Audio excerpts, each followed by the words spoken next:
Hello friends, welcome to the success Kendra. Friends, जैसे आप सभी लोग जानते हैं कि हम लोग बिहार एसएससी सेकंड इंटर स्तरीय एग्जाम के लिए एडुटेरिया का जो नया प्रैक्टिस बुक आया हुआ है, यहाँ पर देख भी सकते हैं। एडुटेरिया बिहार एसएससी द्वितीय इंटर स्तरीय संयुक्त प्रतियोगिता परीक्षा 2023, इस बुक को हम लोग कवर कर रहे हैं। और देखिए, इस बुक में टोटल 15 प्रैक्टिस सेट्स दिए गए हैं। आज हम लोग सेट नंबर 2 को पूरी डिटेल में एक्सप्लेनेशन के साथ कवर करने वाले हैं। इससे पहले मैंने आपको सेट नंबर 1 को पूरे एक्सप्लेनेशन के साथ कवर कराया हुआ है। अगर आपने नहीं देखा है सेट नंबर 1 को तो ज़रूर देखिएगा, लिंक आपको डिस्क्रिप्शन बॉक्स में मिल जाएगा। फ्रेंड्स, अगर आप चैनल पर पहली बार विजिट कर रहे हैं और Bihar SSC second inter level exam की बेहतरीन तरीके से तैयारी करना चाहते हैं तो आप चैनल को ज़रूर सब्सक्राइब कर लीजिए और जो बगल में बेल आइकन है, घंटी का निशान है, उसको भी दबा लीजिएगा, ताकि जब भी बिहार एसएससी इंटर भर्ती परीक्षा 2023-24 से संबंधित कोई भी इंपॉर्टेंट वीडियो अपलोड किया जाए तो उसका नोटिफिकेशन सबसे पहले आपके पास पहुंच जाए। तो चलिए फ्रेंड्स, बिना देरी किए हुए सेशन आज के स्टार्ट करते हैं। एक बार सभी लोग प्लीज़ सेशन को जल्दी से लाइक कर देंगे और जब सेशन समाप्त हो जाएगा पूरा सेट लगा लीजिएगा, तो इसका लिंक कम से कम एक ग्रुप में अवश्य ही शेयर कर दीजिएगा। तो फ्रेंड्स, जैसे मैंने आपको बताया है कि आज इस सेशन में हम लोग बिहार एसएससी सेकंड इंटर स्तरीय एग्ज़ाम के लिए एडुटेरिया का जो नया प्रैक्टिस बुक आया हुआ है, यहाँ पर आप देख भी लीजिए, BSSC इंटर स्तरीय प्रैक्टिस सेट्स। आज हम लोग सेट नंबर 2 को पूरी डिटेल में एक्सप्लेनेशन के साथ कवर करेंगे। सेट नंबर 1 ऑलरेडी मैंने कल कवर कराया हुआ है पूरी डिटेल में। अगर आपने नहीं देखा है तो ज़रूर देख लीजिएगा, लिंक आपको डिस्क्रिप्शन बॉक्स में मिल जाएगा। थोड़ा सा मैं जूम कर देता हूँ फ्रेंड्स, ताकि प्रश्न जो है आपको स्पष्ट रूप से दिखाई दे। एक बार सभी लोग प्लीज़ जल्दी से सेशन को लाइक कर दीजिए। चलिए स्टार्ट करते हैं। आज के सेशन का पहला प्रश्न पढ़ेंगे कि फ्यूज का सिद्धांत संबंधित है। देखिए, अगर आप आंसर पहले से जानते हैं तो आंसर कमेंट बॉक्स में देकर के बताते चलेंगे। इससे क्या होगा कि बेहतरीन तरीके से आपका रिवीजन होते चलेगा और साथ ही साथ जो भी मैं एक्सप्लेन करूंगा उसको ध्यानपूर्वक जरूर सुनेंगे। इससे क्या फ़ायदा होगा कि एक प्रश्न के साथ साथ आपके 2 से 3 प्रश्न जो है कवर होते चलेंगे। अब यहाँ पर थोड़ा सा ध्यान दीजिएगा। फ्यूज़ की अगर हम बात करते हैं तो फ्यूज़ में उपयोग होने वाला तार का प्रतिरोध उच्च तथा गलनांक निम्न होता है। प्रश्न बनता है कि फ्यूज में उपयोग होने वाला तार का प्रतिरोध उच्च तथा गलनांक निम्न होता है। जब परिपथ में ओवरलोडिंग या शॉर्ट सर्किटिंग के कारण बहुत अधिक धारा प्रवाहित हो जाती है तब फ्यूज का तार गर्म होकर के पिघल जाता है, जिसके फलस्वरूप परिपथ टूट जाता है और उसमें धारा प्रवाहित होनी बंद हो जाती है, जिसके कारण परिपथ से जुड़े जो उपकरण हैं वो ख़राब होने से बच जाते हैं। अच्छा, फ्यूज़ तार जो है यह सदैव लाइव वायर में जोड़ा जाता है, यानी कि विद्युन्मय तार में जोड़ा जाता है। फ्यूज़ जो होता है, फ्यूज़ का तार हमेशा यानी कि सदैव विद्युन्मय तार में यानी कि लाइव वायर में जोड़ा जाता है। और देखिए, फ्यूज़ तार सीसा एवं टीन के मिश्र धातु का बना होता है। ये सारे के सारे पॉइंट्स आपके एग्जाम के दृष्टिकोण से महत्वपूर्ण हैं जो मैंने आपको बताए हैं। Right answer option number A हो जाएगा। विद्युत के उष्मीय प्रभाव के सिद्धांत से यह संबंधित है। चलिए, उसके बाद नेक्स्ट क्वेश्चन है कि यदि एक गोलीय दर्पण को किसी द्रव्य में डुबाया जाता है तो उसकी फोकस दूरी, तो देखिए बात करते हैं तो उसकी फोकस दूरी में क्या परिवर्तन होगा, तो कोई भी नहीं होगा, अपरिवर्तित रहती है। अपरिवर्तित राइट आंसर हो जाएगा। और आपको पता है कि गोलीय दर्पण की फोकस दूरी उसकी वक्रता त्रिज्या के हाफ के यानी कि आधे के बराबर होती है। ठीक है, ध्यान रखिएगा। चलिए नेक्स्ट क्वेश्चन करेंगे। अगला प्रश्न है कि प्रकाश तरंगों के एक माध्यम से दूसरे माध्यम में जाने पर जो चर यानी कि जो वेरिएबल्स प्रभावित होते हैं वे कौन से हैं। देखिए फ्रेंड्स, ध्यान दीजिएगा।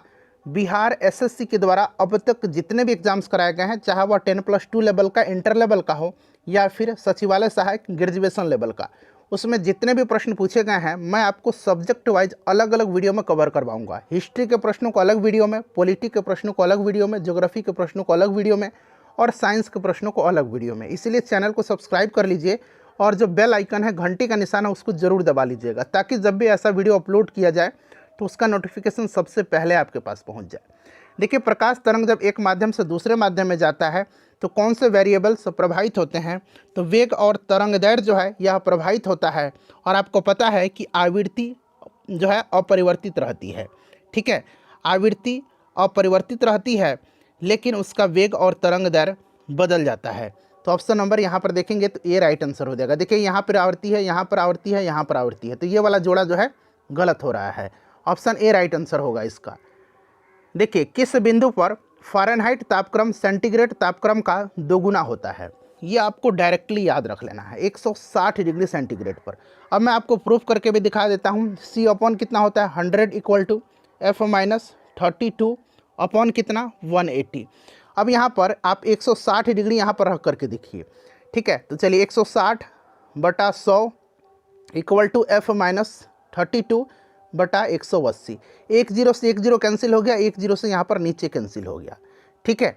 अब देखिए अब इसको हम लोग कैसे करेंगे, तो यहाँ पर हम लोग अब क्रॉस मल्टीप्लिकेशन कर देंगे, ठीक है, मतलब तिर्यक गुणा जिसको कहेंगे। तो हो जाएगा आपका F माइनस 32 इक्वल टू 16 गुना 18, 16 गुना 18, ठीक है। इस 16 गुना 18 को आप करेंगे तो कितना आ जाएगा 16 गुना 18। चलिए करके मैं आपको दिखा देता हूँ 16 गुना 18, ठीक है। देखिए 8 छके 48, हासिल 4 आया, 8 कम 8 और 4 12, और यहाँ पर क्या हो जाएगा 16 हो जाएगा, ठीक है। यहाँ पर आपका 16 हो जाएगा। तो ये आपका हो गया 8, फिर यहाँ पर 8 और ये 288 हो गया। अब ये माइनस में है तो उधर जाएगा तो 288 प्लस 32 हो जाएगा। तो देखिए 8 2 10, ठीक है, 8 3 11 1 12, और यहाँ पर देखिए 2 1 3 320, यानी कि 160 डिग्री ये डबल हो रहा है 320, ठीक है। फ़ारेनहाइट तापक्रम सेंटीग्रेड तापक्रम का दुगुना होगा, तो देख रहे हैं 160 और यहाँ पर 320 आ जा रहा है, इसीलिए ऑप्शन नंबर यहाँ पर सी राइट आंसर हो जाएगा। 1 हॉर्स पावर में कितने जूल सेकंड होते हैं। अब कंफ्यूज बिल्कुल नहीं होना है, आपको पता है कि P equal to power equal to क्या होता है, वर्क अपॉन टाइम होता है। अब यहाँ पर आप यूनिट देखेंगे तो P इक्वल टू कितना हो जाएगा, वर्क का जूल होता है और टाइम का सेकंड होता है, तो जूल यानी कि और पर सेकंड, ठीक है ना, वही चीज़ पूछा गया है। तो 746 ही होगा, ठीक है ना, 746 वाट, और 1 वाट बराबर 1 जूल पर सेकंड होता है, आपको भी पता है, क्लियर है ना।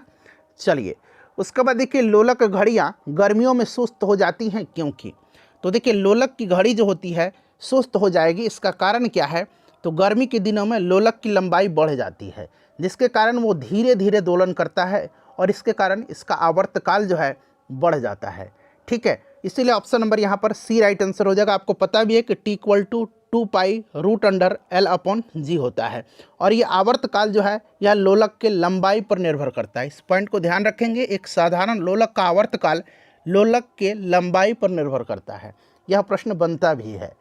चलिए अगला प्रश्न करेंगे, और इसका उल्टा हो जाएगा, ठंडी के मौसम में वो छोटा हो जाएगा और तेज़ी से जो है दोलन करेगा, जिससे कि आवर्तकाल बढ़ जाएगा, ठीक है। अतिचालक का लक्षण है, ये ऑलरेडी प्रीवियस ईयर का BPSC का प्रश्न है, और उसमें आंसर शून्य पारगम्यता दिया गया है, ठीक है। पारगम्यता किसी पदार्थ का वह गुण होता है जो चुंबकीय क्षेत्र स्थापित किए जाने में उस पदार्थ द्वारा प्रदर्शित सहायता की मात्रा बताता है। अतः अतिचालक की पारगम्यता शून्य होती है, शून्य यहाँ पर आंसर होगा इसका। आपको डाउट होगा, चलिए निम्नलिखित में से कौन आउटपुट डिवाइस नहीं है। आउटपुट डिवाइस इसमें से नहीं है, तो देखेंगे यहाँ पर मॉनिटर, प्रिंटर और प्लॉटर, ये आउटपुट डिवाइस हैं, ठीक है। उसके बाद अगर हम बात करते हैं तो टच स्क्रीन जो है यह एक इनपुट डिवाइस है, ठीक है। कीबोर्ड, माउस, स्कैनर, ये सब जॉयस्टिक जो होता है ये इनपुट डिवाइस के एग्जाम्पल हैं। चलिए क्वेश्चन नंबर 9 करिए, इससे बेहतरीन आपको कोई भी कहीं भी नहीं बताएगा पूरे यूट्यूब पर। रेडियो एक्टिविटी का आविष्कार किया था, सिंपल सा क्वेश्चन है, हेनरी बैकुरल ने किया था, ठीक है ना। हेनरी बैकुरल ने रेडियो एक्टिविटी की खोज किया था, और रेडियो एक्टिविटी को जो है GM, यहाँ पर मैं लिखता हूँ GM काउंटर के द्वारा जो है मापा जाता है, यानी कि ग्रेगर काउंटर के द्वारा, ग्राइगर काउंटर के द्वारा मापा जाता है, ये GM काउंटर के द्वारा, आप याद रखिएगा। बैकुरल राइट आंसर हो जाएगा। देखिए परमाणु में कक्षों को भरने का क्रम नियंत्रित होता है, तो आपको पता है कि यह अफबाऊ प्रिंसिपल पर है, यानी कि अफबाऊ सिद्धांत के द्वारा।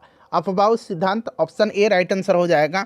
अफबाऊ सिद्धांत के अनुसार इलेक्ट्रॉन सर्वप्रथम निम्न ऊर्जा स्तर में जाता है तथा इस स्तर में पूर्णतया भर जाने के बाद उच्च ऊर्जा स्तर में जाता है, और यह क्रम चलते रहता है, और यह नियम इलेक्ट्रॉनिक विन्यास लिखने का एक सरल विधि भी प्रदान करता है, जैसे कि आप जानते भी हैं। निम्नलिखित में से कौन सा एक मूल तत्व है। मूल तत्व इसमें से जो है आपका हीरा हो जाएगा। हीरा मूल तत्व है, हीरा कार्बन का शुद्धतम रूप है जो एक मूल तत्व है, ठीक है। चलिए उसके बाद नेक्स्ट क्वेश्चन करेंगे, सोप स्टोन। यहाँ पर देखिए सोप स्टोन यानी कि जो टाल्क है यह मुख्यतः क्या है, तो सोप स्टोन यानी कि टाल्क जो है यह मुख्यतः हाइड्रेटेड मैग्नीशियम सिलिकेट होता है। हाइड्रेटेड मैग्नीशियम सिलिकेट, हाइड्रेटेड शब्द भी इसमें ऐड कर लेंगे तो सुविधा होगा आपका, ठीक है। चलिए, निम्नलिखित में से कौन सा जोड़ा तांबे के मिश्र धातुओं का नहीं है? नहीं पूछा गया है। देखिए, इसमें से अगर हम तांबे की मिश्र धातु की बात करते हैं तो नहीं है, तो सबसे पहले यहाँ पर आंसर देखिए रोज मेटल हो जाएगा और टाइप मेटल, इसमें कि यानी कि तांबा नहीं होना चाहिए। अब देखिए रोज मेटल का कॉम्बिनेशन क्या है, तो रोज मेटल में बिस्मथ होता है, सीसा होता है और टीन होता है। रोज मेटल बिस्मथ, सीसा और टीन होता है, ठीक है। ये मैंने रोज मेटल का बता दिया। टाइप मेटल में क्या होता है, तो टाइप मेटल में आपका एक पीबी होता है यानी कि सीसा होता है, उसके बाद एंटीमनी होता है और टीन होता है। इसमें कहीं भी आप देख सकते हैं तो इसमें तांबा नहीं है यानी कि Cu इसमें नहीं है, इसलिए ऑप्शन डी यहाँ पर राइट आंसर होगा। बाकी इसमें पीतल कांसा में होता है, पीतल कांसा, पीतल कॉपर और जिंक का होता है, कांसा कॉपर और टीन का होता है। जर्मन सिल्वर में भी आपको पता है कॉपर, जिंक और निकेल का होता है। रोल्ड गोल्ड जो होता है ये कॉपर और एल्युमिनियम का होता है, ठीक है। गन मेटल कॉपर, जिंक और टीन का होता है। डेल्टा मेटल जो होता है यह कॉपर, जिंक और लोहा का होता है। चलिए, उसके बाद नेक्स्ट क्वेश्चन है कि बेकिंग सोडा है। बेकिंग सोडा यानी कि खाने वाला सोडा की बात करते हैं, बेकिंग पाउडर की। सोडियम हाइड्रोजन कार्बोनेट इसका रासायनिक नाम है, यानी कि सोडियम बाइकार्बोनेट, ठीक है ना। ऑप्शन यहाँ पर ए राइट आंसर हो जाएगा। फार्मूला होता है NaHCO3 होता है। और एक होता है वॉशिंग सोडा यानी कि धोने वाला सोडा, सोडियम कार्बोनेट इसको कहा जाता है। Na2CO3 × 10H2O इसका फार्मूला होता है।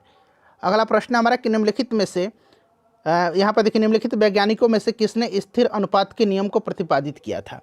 स्थिर अनुपात के नियम को प्रतिपादित किया था जोसेफ प्राउस्ट ने। जोसेफ प्राउस्ट ने। जॉन डाल्टन आपको पता है, इन्होंने क्या दिया था? परमाणु सिद्धांत दिया था।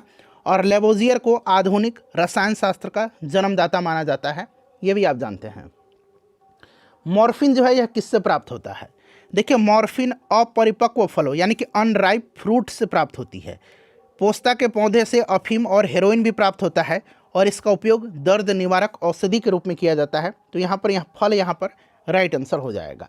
चलिए, सेशन पसंद आ रहा है तो प्लीज़ एक बार लाइक करेंगे, आपका एक लाइक हमें काफ़ी मोटिवेट करता है फ्रेंड्स। 17 नंबर प्रश्न है कि हमारे तंत्र में अधिकतम ATP अणुओं को उत्पन्न करने वाला पद कौन सा है?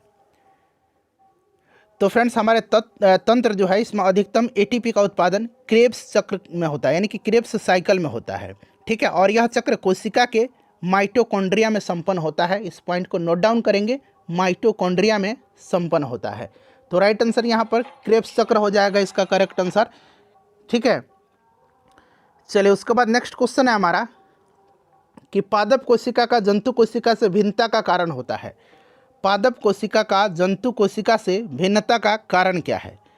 तो देखिए, पादप कोशिका की बात करते हैं तो पादप कोशिका में कोशिका भित्ति पाई जाती है और पादप कोशिका में लवक भी उपस्थित होता है, ठीक है। पादप कोशिका में एक तो कोशिका भित्ति की उपस्थिति होती है और लवक भी उपस्थित होता है, जबकि जंतु कोशिका में ऐसा नहीं होता है, ठीक है। पादप कोशिका की जो कोशिका भित्ति होती है वो किससे बनी होती है? तो पादप कोशिका की कोशिका भित्ति याद रखेंगे यह बनी होती है सेलुलोज के, ठीक है। तो ऑप्शन नंबर यहाँ पर ए राइट आंसर इसका हो जाएगा। चींटियों के अध्ययन को कहा जाता है, चींटियों के अध्ययन को क्या कहा जाता है? चींटियों के अध्ययन को क्या कहा जाता है बताइए, सभी लोग कमेंट करेंगे। यहाँ मैं लिखने का प्रयास करता हूँ, ठीक है ना। यहाँ मैं लिख देता हूँ MYRMECOLOGE, यानी कि चींटियों का अध्ययन जो है यह मर्मिकोलॉजी कहलाता है। मैंने अंग्रेजी में भी लिख दिया, यहाँ पर देखिए मर्मिकोलॉजी दिया गया, ऑप्शन ए राइट आंसर हो जाएगा, ठीक है। हर्पेटोलॉजी जो है ये सरीसृपों का अध्ययन कहलाता है, ठीक है। यहाँ पर देखिए निमेटोलॉजी है, निमेटोलॉजी जो है यह गोल कृमि का अध्ययन कहलाता है। और नीडोलॉजी जो है ऑप्शन नंबर डी में देख रहे हैं, नीडोलॉजी यह पक्षियों के घोंसले का अध्ययन कहलाता है। ऑप्शन ए यहाँ पर राइट आंसर हो जाएगा। कौन सा अंग वसा को तोड़ करके कोलेस्ट्रॉल बनाता है? अच्छा प्रश्न है। तो यह यकृत है, लीवर है, ठीक है। यकृत कोशिका वसा उपापचय में महत्वपूर्ण भूमिका निभाता है और ये वसा को तोड़ करके कोलेस्ट्रॉल बनाता है। ऑप्शन नंबर यहाँ पर ए राइट आंसर हो जाएगा। हथेली में पाई जाने वाली हड्डी कौन सी है? सारा ऑप्शन को मैं बताऊंगा। देखिए, कलाई की जो हड्डी होती है ना, कलाई की हड्डी, उसको हम लोग कार्पल कहते हैं। क्या कहते हैं? कार्पलस या कार्पल पढ़िए, ठीक है। अच्छा, हथेली में जो हड्डी पाई जाती है इसको मेटाकार्पलस कहा जाता है। मेटाकार्पलस की संख्या कितनी है? तो एक हाथ में 5 और दूसरे हाथ में 5, यानी कि टोटल 10 होती है। इसको नोट डाउन करिएगा, ठीक है। अच्छा यहाँ पर देखिए अब ह्यूमरस क्या है। ह्यूमरस जो है यह ऊपरी जो बाहु है, ऊपरी भुजा है, इसकी हड्डी को ह्यूमरस कहा जाता है। और रेडियो अल्ना जो है ये अग्र बाहु की हड्डी को कहा जाता है, रेडियो अल्ना। कौन सा विटामिन ई से संबंधित रासायनिक पदार्थ है? विटामिन ई आपको पता है टोकोफेरॉल, ठीक है, इसको टोकोफेरॉल के नाम से भी जाना जाता है। आपको पता है इसकी कमी से नपुंसकता, बांझपन, ये सब रोग होता है, ठीक है। टोकोफेरॉल यहाँ पर ऑप्शन नंबर ये जो होगा राइट आंसर हो जाएगा। बायोटीन विटामिन B7 का रासायनिक नाम है। कैल्सीफेरॉल विटामिन डी का है। क्लियर ना? चलिए उसके बाद देखिए विडाल टेस्ट, विडाल परीक्षण किसके लिए किया जाता है? विडाल परीक्षण टाइफाइड रोग का पता लगाने के लिए किया जाता है। इसका नाम फ्रांस के जीवाणुविद जॉर्ज फर्नांड विडाल के नाम पर जो है रखा गया है। याद रखेंगे, करेक्ट आंसर यहाँ पर टाइफाइड हो जाएगा। सूखा सहिष्णुता से संबंधित हार्मोन कौन सा है? यहाँ पर देखेंगे एब्सिसिक एसिड, जिब्रेलिन, साइटोकाइनिन, ये एक पादप हार्मोन होते हैं, ठीक है। और एक फ्लोरोजिन्स होता है पादप हार्मोन जो कि फूलों के खिलाने में सहायक होता है। और एक एथिलीन होता है, पादप हार्मोन ही है, एकमात्र गैसीय हार्मोन है एथिलीन जो कि फलों के पकाने में सहायक होता है। यहाँ पर देखिए इसका राइट आंसर जो होगा आपका एब्सिसिक एसिड हो जाएगा, एब्सिसिक अम्ल। जिब्रेलिन एक वृद्धि हार्मोन है। साइटोकाइनिन कोशिका विभाजन में सहायक होता है पादपों के। चलो उसके बाद देखिएगा कि साल कटिका निम्नलिखित में से किस व्याधि से संबंधित है? साल कटिका यानी कि बताएंगे पोलियो का टीका। जोनास साल्क ने इसकी खोज किया था, तो राइट आंसर यहाँ पर पोलियो हो जाएगा, वायरस से होने वाला रोग है। अच्छा, पोलियो ड्रॉप की खोज एल्बर्ट सैबिन ने किया था। क्लियर? चलिए, अच्छा चेचक के टीके का खोज किसने किया था? एडवर्ड जेनर ने किया था। रेबीज के टीके की खोज लुई पास्चर ने किया था। नेक्स्ट क्वेश्चन है हमारा कि संविधान के अनुसार नई अखिल भारतीय सेवा की शुरुआत की जा सकती है। तो आर्टिकल 312 आपको भी याद होगा, अनुच्छेद 312 संसद को किसी भी नई अखिल भारतीय सेवा को सृजन करने का अधिकार देता है, ठीक है।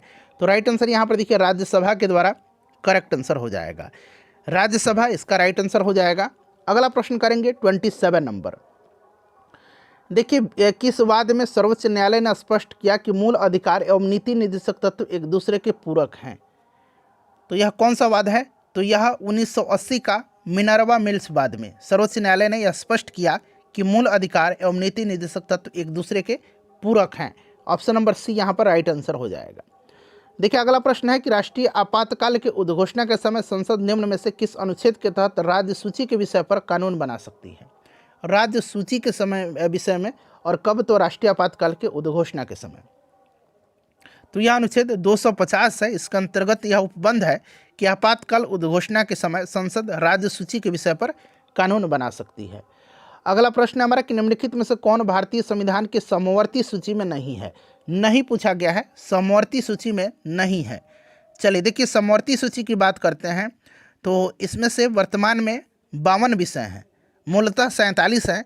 42वें संविधान संशोधन अधिनियम 1976 के तहत 5 विषयों को राज्य सूची से समवर्ती सूची में शामिल किया गया है। शिक्षा, वन, नापतौल, वन्य जीव एवं पक्षियों का संरक्षण तथा न्याय का प्रशासन, ठीक है। इसमें से सार्वजनिक व्यवस्था नहीं है, बाकी सभी जो है ये समवर्ती सूची हैं। निम्नलिखित में से कौन राष्ट्रपति के प्रसाद पर्यंत पद धारण नहीं करता है? राष्ट्रपति के प्रसाद पर्यंत पद धारण नहीं करता है। देखिए राज्यपाल बिल्कुल करता है। भारत का महान न्यायवादी जो कि अटॉर्नी जनरल अभी वर्तमान में आर वेंकट रमनी हैं, ठीक है। केंद्रीय मंत्री भी होते हैं, लोकसभा का अध्यक्ष नहीं है। ऑप्शन नंबर यहाँ पर सी राइट आंसर हो जाएगा।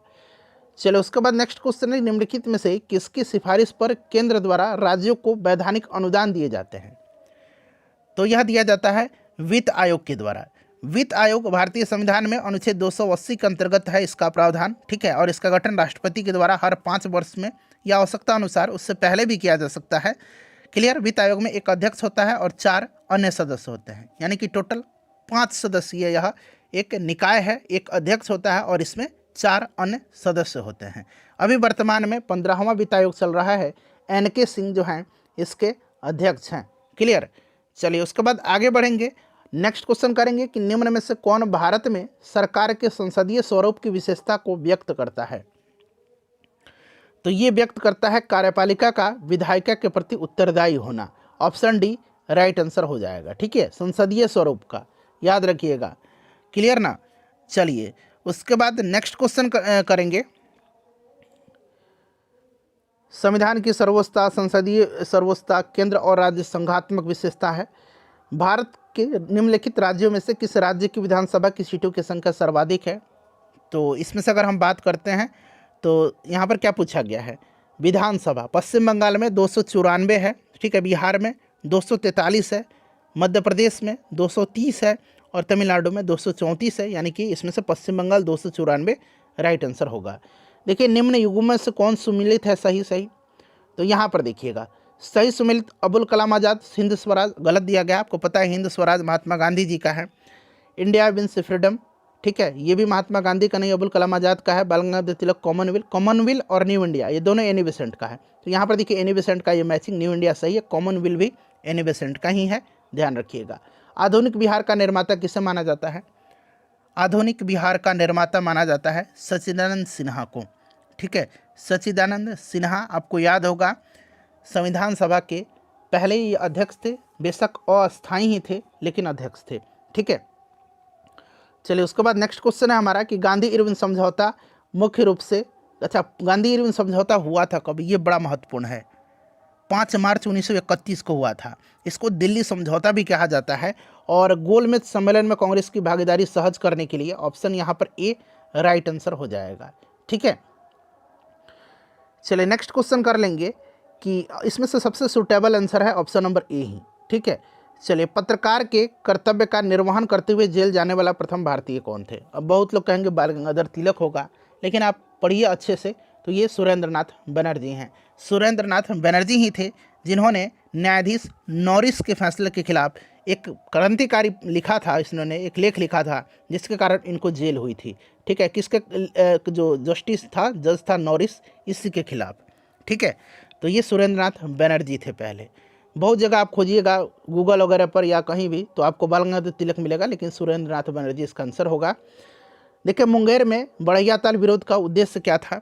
तो बकास्त भूमि की वापसी थी, वास्तविक मांग थी, ऑप्शन ए राइट आंसर हो जाएगा। आपको भी याद होगा ये बीपीएससी का क्वेश्चन है, ठीक है। और 1936 में मुंगेर जिला का जो नगर था बढ़ैया ताल, वहीं पर आंदोलन हुआ था कार्यानंद शर्मा के नेतृत्व में, ठीक है।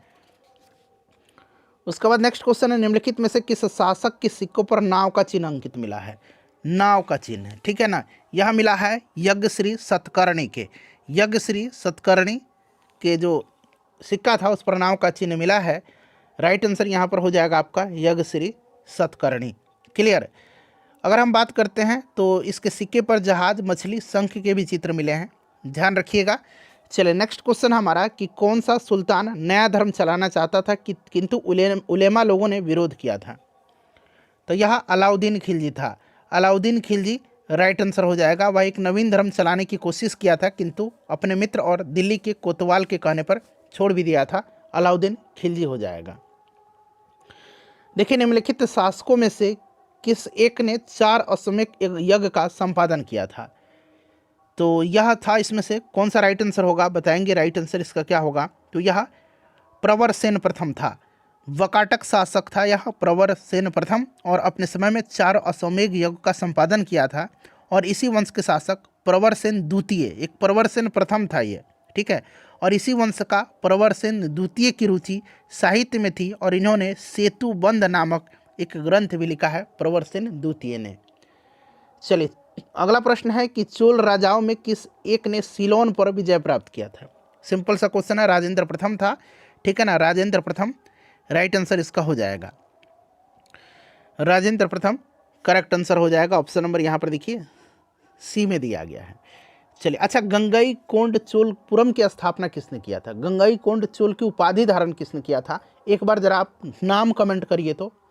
चलिए उसके बाद नेक्स्ट क्वेश्चन हमारा मिलान करना है। अब यहाँ पर चलिए मैं आपको बता देता हूँ, तो आपका ऋग्वेद हो जाएगा स्रोत एवं प्रार्थनाएं, यजुर्वेद आपका हो जाएगा स्रोत एवं कर्मकांड, और सामवेद जो है यह आपका हो जाएगा संगीतमय स्रोत, और अथर्ववेद यह आपका तंत्र मंत्र और जादू टोना वशीकरण यह आपका अथर्ववेद है। तो इसको मिला लीजिए अब आप लोग, ठीक है ना। चलिए उसके बाद नेक्स्ट क्वेश्चन है हमारा क्वेश्चन नंबर 44। देखिए अशोक को सर्वप्रथम कहाँ का शासक नियुक्त किया गया था? अशोक को सर्वप्रथम शासक उज्जैन का नियुक्त किया गया था, उज्जैन का प्रशासक इसको नियुक्त किया गया था। और आपको पता है कि अशोक का नाम जो है अशोक का नाम अशोक सर्वप्रथम मास्की और गुर्जरा अभिलेख में मिलता है। ठीक है, तो यहाँ पर राइट आंसर उज्जैन हो जाएगा। चलिए, अशोक किसका पुत्र था? तो यह बिंदुसार का पुत्र था, बिंदुसार का पुत्र था। मौर्य वंश का सबसे महान शासक था अशोक, बिंदुसार का पुत्र था। बिंदुसार चंद्रगुप्त मौर्य का पुत्र था। चलिए, उसके बाद देखिए, निम्नलिखित में से किसने वर्नाक्यूलर प्रेस एक्ट को लागू किया था? लागू 1878 में किया था लॉर्ड लिटन ने। किसने? लॉर्ड लिटन ने। और इसको निरस्त किया था लॉर्ड रिपन ने 1882 में। इसे भी आप ध्यान रखेंगे। चलिए, पर्यावरण अनुकूल उपभोक्ता उत्पादों को चिन्हित करने के लिए सरकार द्वारा क्या आरंभ किया गया है? तो यह आरंभ किया गया है इको मार्क। इको मार्क किया गया है। ठीक है, eco mark bureau of Indian standard द्वारा 1991 में दिया जा रहा है। 91 से यह इको मार्क प्रमाण पत्र, इको मार्क। चलिए, उसके बाद देखिए, विश्व का विशालतम पारिस्थितिक तंत्र निम्नलिखित में से क्या है? तो विश्व का विशालतम जो है यह समुद्र है। ठीक है ना, समुद्र इसका राइट आंसर हो जाएगा, समुद्र करेक्ट आंसर हो जाएगा। उसके बाद देखिए, एक साधारण समुद्री आहार श्रृंखला का सही क्रम क्या है? सही क्रम इसमें से आपका हो जाएगा डायटम, उसके बाद क्रस्टेशियाई और हेरिंग हो जाएगा। ठीक है, ऑप्शन नंबर यहाँ पर ए राइट आंसर हो जाएगा। क्लियर? यहाँ पर देखिए, डायटम यानी कि स्वपोषी, क्रस्टेशियाई यानी कि शाकाहारी उपभोक्ता, और हेरिंग यानी कि मांसाहारी उपभोक्ता। तो ये क्रम बिल्कुल सही दिया गया है। प्रोजेक्ट टाइगर की शुरुआत कब हुई थी? तो 1973 में। ठीक है, आपको भी पता होगा 1973 में। चलिए, प्रोजेक्ट एलिफेंट 1992 में। बीज बचाओ आंदोलन का संबंध किस राज्य से है? बीज बचाओ आंदोलन का संबंध उत्तराखंड से है। उत्तराखंड राइट आंसर हो जाएगा, बीज बचाओ आंदोलन। ठीक है, चलिए, उसके बाद नेक्स्ट क्वेश्चन है कि भारत का सबसे बड़ा बाघ अभयारण्य कौन सा है इसमें से? तो यह नागार्जुन सागर वन्यजीव अभयारण्य है। क्लियर ना? तो यहाँ पर देखिए, option number B right answer हो जाएगा। बिहार का टाइगर रिजर्व कौन है एकमात्र? तो वाल्मीकि नगर है। ठीक है ना, वाल्मीकि टाइगर रिजर्व आपको याद भी होगा। अंग्रेजी साहित्य के लिए पहली बार ज्ञानपीठ पुरस्कार कब दिया गया था? तो 2018 में दिया गया था। आपको पता है किन को दिया गया था? तो 2018 में यह पहली बार दिया गया था अमिताभ घोष को शायद। ठीक है, एक बार आप कंफर्म करिएगा। तो 2018 यहाँ पर आंसर होगा इसका, अंग्रेजी के लिए दिया गया था। ठीक है, चलिए, 2018 में यह पुरस्कार अंग्रेजी साहित्य के लिए पहली बार दिया गया था। नेक्स्ट क्वेश्चन कर लेंगे। अगला प्रश्न हमारा कि बर्फानी तूफान किस प्रकार का आपदा है? बर्फानी तूफान जो है यह एक वायुमंडलीय आपदा है। वायुमंडलीय यहाँ पर राइट आंसर होगा। उसके बाद देखिएगा कि भारतीय प्रमाणिक समय निर्धारित किया जाता है। सिंपल सा क्वेश्चन है, 82.5 डिग्री पूर्वी देशांतर से। ठीक है ना, पूर्वी देशांतर आपको याद रखना है। और यह इलाहाबाद के समीप नैनी से गुजरती है। और यह रेखा भारत में उत्तर प्रदेश, मध्य प्रदेश, छत्तीसगढ़, उड़ीसा और आंध्र प्रदेश से गुजरती है। ये 5 राज्य आप जरूर याद रखिएगा। नेक्स्ट क्वेश्चन है कि वैगनर के महाद्वीपीय विस्थापन का सिद्धांत संबंधित है। तो महाद्वीप एवं महासागरों की उत्पत्ति से। ठीक है ना, वैगनर का। ठीक है, याद रखिएगा। क्लियर ना, ये बड़ा महत्वपूर्ण है। महाद्वीपीय विस्थापन का सिद्धांत 1912 ईस्वी में इन्होंने दिया था। ये भी आप ध्यान रखिएगा। चलिए, उसके बाद नेक्स्ट क्वेश्चन है, आटाकामा मरुस्थल कहाँ पर है? तो आटाकामा चिली में है। चिली आपको पता है दक्षिणी अमेरिका में पड़ता है। तो ऑप्शन नंबर डी यहाँ पर राइट आंसर हो जाएगा। चलिए, उसके बाद नेक्स्ट क्वेश्चन है हमारा कि निम्नलिखित में से कौन सा युग्म सही नहीं है? पंपास अर्जेंटीना में है, गलत दिया गया। 1 मिनट, सही है, कंपास ब्राज़ील में है। ठीक है ना, कंपास जो है यह ब्राज़ील में है, ये सही दिया गया, पंपास अर्जेंटीना में। उसके बाद देखिए, वेल्ड जो है दक्षिण अफ्रीका, सही है। डाउन्स ऑस्ट्रेलिया भी से। लानोज चिली में नहीं है। लानोज जो है ना यह पड़ता है कहाँ पर? तो लानोज वेनेजुएला और कोलंबिया में पड़ता है। ठीक है ना, तो ये वाला गलत दिया गया है, इसलिए ये सही दिया गया है। चलिए, उसके बाद बात करते हैं। तो एक आपका पटाना है। पटाना कहाँ पर है? तो ये श्रीलंका में पड़ता है, घास का मैदान, याद रखिएगा। ठीक है, चलिए, उसके बाद देखिएगा यहाँ पर देखिए, एस्टेलेक्टाइट एवं एस्टेलेग्माइट, यहाँ पर देखिए निक्षेपणात्मक स्थलाकृति है। तो यह भूमिगत जल की है। ठीक है, ये प्रश्न शायद अभी बीपीएससी टीचर में पूछा गया था। क्लियर? चलो, उसके बाद देखिए, निम्नलिखित नगरों शहर में कौन भारत का पीट्सबर्ग कहलाता है? तो भारत का पीट्सबर्ग जमशेदपुर को कहा जाता है। ठीक है, भारत का यहाँ पर पहला इस्पात शहर है। चलिए, 1907 में टाटा स्टील प्लांट जमशेदपुर में स्थापित किया गया था। बेलाडीला किस प्रकार खनिज उत्पादन के लिए प्रसिद्ध है? वेलेडिला लॉ के लिए प्रसिद्ध है। वेलेडिला की खान छत्तीसगढ़ में है, याद रखिएगा लॉ के लिए। अगला प्रश्न है, निम्नलिखित में से किसका संबंध कथकली नृत्य से नहीं है? नहीं पूछा गया है, तो यहाँ पर आपका हो जाएगा मायाधर रावत का। मायाधर रावत का, ठीक है, मायाधर रावत का संबंध ओडिसी नृत्य से है, ओडिसी नृत्य से है, ठीक है ना। जबकि राधा मोहन कृष्ण नायर और वी नारायण मेनन का संबंध कथकली से है। चलिए, विश्व स्तनपान दिवस प्रतिवर्ष कब मनाया जाता है? बताइए, राइट आंसर क्या होगा? विश्व स्तनपान दिवस जो है ये कब मनाया जाता है? तो प्रत्येक वर्ष 1 अगस्त के दिन मनाया जाता है, 1 अगस्त राइट आंसर हो जाएगा। 2023 में इसका थीम था let's make breast feeding and work, ठीक है ना। चलिए, उसके बाद देखिए, रमन अनुसंधान केंद्र का मुख्यालय कहाँ पर है? तो यह बेंगलुरु में है, बेंगलुरु राइट आंसर हो जाएगा इसका। केंद्रीय कोशिका विज्ञान केंद्र पुणे में है, भारतीय विज्ञान संस्थान बेंगलुरु में है, राष्ट्रीय वनस्पति अनुसंधान संस्थान लखनऊ में है, ध्यान रखिएगा। चलिए, उसके बाद देखिए, तेजिंग नार्गे साहसिक पुरस्कार की शुरुआत किस वर्ष की गई थी? तेजिंग नार्गे साहसिक पुरस्कार जो है इसकी शुरुआत कब की गई थी? तो यह 1993 में, और साहस के क्षेत्र में कार्य करने के लिए यह पुरस्कार दिया जाता है। ऑप्शन नंबर डी यहाँ पर राइट आंसर हो जाएगा। चलिए, उसके बाद नेक्स्ट क्वेश्चन हमारा है कि शांति काल का सबसे बड़ा वीरता पुरस्कार कौन सा है? शांति का युद्ध काल का परमवीर चक्र है और शांति काल का अशोक चक्र है, याद रखिएगा। तो यहाँ पर आपका अशोक चक्र हो जाएगा, और युद्ध काल में पूछेगा तो परमवीर चक्र है, ठीक है। शांति काल का आपका अशोक चक्र, फिर कीर्ति चक्र और फिर शौर्य चक्र, और शांति काल का और युद्ध काल का परमवीर चक्र, महावीर चक्र और वीर चक्र। चलिए, पटना विश्वविद्यालय की स्थापना किस वर्ष की गई थी? तो 1917 में किया गया था पटना विश्वविद्यालय की स्थापना, ठीक है, 1917 राइट आंसर हो जाएगा। ऑपरेशन कावेरी का संबंध किससे है? देखिए, ऑपरेशन कावेरी का संबंध जो है यह सूडान में जो वहाँ पर गृहयुद्ध हुआ था वहाँ से भारतीयों को वापसी के लिए था। तो भारत सूडान यहाँ पर ऑप्शन बी राइट आंसर हो जाएगा। चलिए, उसके बाद नेक्स्ट क्वेश्चन है कि किस राज्य द्वारा लाडली बहना योजना की शुरुआत की गई है? तो यह मध्य प्रदेश सरकार के द्वारा किया गया है, ठीक है, और इसका अनुसार गरीब बहनों को प्रति माह 1000 रुपये दिए जाना प्रस्तावित भी किया गया है। अच्छा, अभी मध्य प्रदेश के नए मुख्यमंत्री बने हैं, मैं जानना चाहता हूं कि उनका नाम आप बताइए। मध्य प्रदेश के नए मुख्यमंत्री बने हैं, ठीक है, चलिए बताइएगा। आप चाहें तो राजस्थान का भी लिख सकते हैं, पहले मध्य प्रदेश का ही आप मुझे बताइएगा। किसके द्वारा प्रोजेक्ट हिमांग शुरू की गई? प्रोजेक्ट हिमांग जो है यह किसके द्वारा किया गया था? बॉर्डर रोड ऑर्गेनाइजेशन यानी कि सीमा सड़क संगठन के द्वारा किया गया है।